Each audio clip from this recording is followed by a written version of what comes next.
Mayong gabi niya akong mga karamisyon, anisan kita sa atong Bible verse ni takna sa matahom nga gabon. Bisan nga mabagyuhon ang panahon karon mga karamisyon, apan dili nato kalimtan ang pulong sa Dios. Mao kini ang sekreto nga pagkidugtong ngadto sa atong gabi nga Dios. O ang sugo sa Dios, isangyaw ang mayong balita sa tibuok nga kalibutan.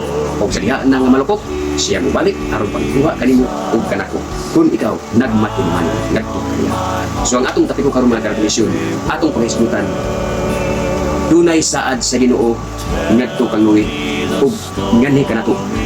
Kung naghatag ang Dios o usa ka saad, unsay makita ug unsay timaan nga makita sa tawo nga iyang saad, mga karamisyon nga dili na lulupan ang kalibutan. So atong mga pangutana karon matubag pinaagis sa balaan nga kasulatan. Nya atong basahon sa Genesis kapitulo 9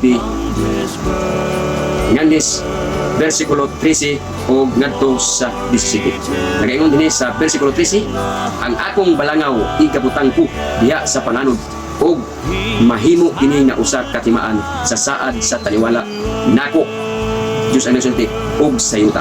14 parayta og may tabo nga sa diha nga pagapaan hiun ko ang dagom ug ibabaw sa yuta nga ang balangaw makita sa panganod. Okay, 15 o pagahinumduman ko ang akong saad nga ania sa taliwala kanako og kaninyo og ang tanan nga binuhat nga buhi sa tibuok nga unod og ang mga tubig dili na mahimo nga lulok aron pagalaglagon ang tanan nga unod.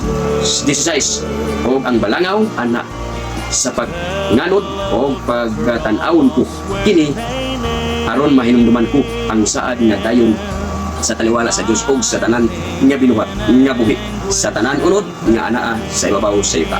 17 busa mingon ang Dios kanoy kini mao ang timaan sa saad nga akong gitukod sa taliwala nako og sa tanan nga unod nga anaa ibabaw sa yuta.